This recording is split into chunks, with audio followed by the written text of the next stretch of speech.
Social media দেখে কিশোর gang তৈরি হচ্ছে জানিয়ে সিআইডি প্রধান মোহাম্মদ আলী মিয়া বলেছেন, তরুণ সমাজকে যুক্ত করে সচেতনতার মাধ্যমে ডিজিটাল অপরাধ বন্ধে কাজ করছে সিআইডি। সকালে রাজধানীর মালিবাগে সিআইডি সদর দপ্তরে সিআইডি আর্কাইভ নীতিমালা এবং অর্থ পাচার ও অনলাইন জুয়া নিয়ন্ত্রণ গবেষণা বিষয়ে 2 বইয়ের মোড়ক উন্মোচন অনুষ্ঠানে তিনি এসব কথা বলেন। এ সময় সিআইডি প্রধান বলেন, তাদের আর্কাইভে বঙ্গবন্ধু হত্যা মামলা এবং 21 আগস্ট গ্রেনেড হামলা মামলার নথি সহ গুরুত্বপূর্ণ এবং স্পর্শকাতর মামলার নথি ও তথ্য সংরক্ষণ করা হবে।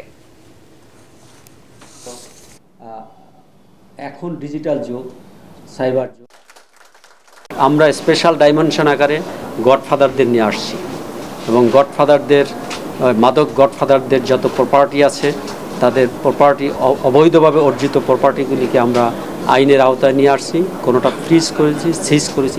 সিআইডিতে একটি মানব পাচার সেল আছে, যারা রিপেট্রিয়েট হয়, বিভিন্নভাবে প্রতারণার শিকার হয়ে বিদেশ থেকে রিপেট্রিয়েট হয়, আমাদের এই সেল তারা রিপোর্ট করার সাথে সাথে আমরা তাদের সমস্ত ডেটাগুলি সংগ্রহ করে প্রিজার্ভ করি। মামলা হওয়ার সাথে সাথে আমরা কিন্তু আইনগত ব্যবস্থা গ্রহণ করি।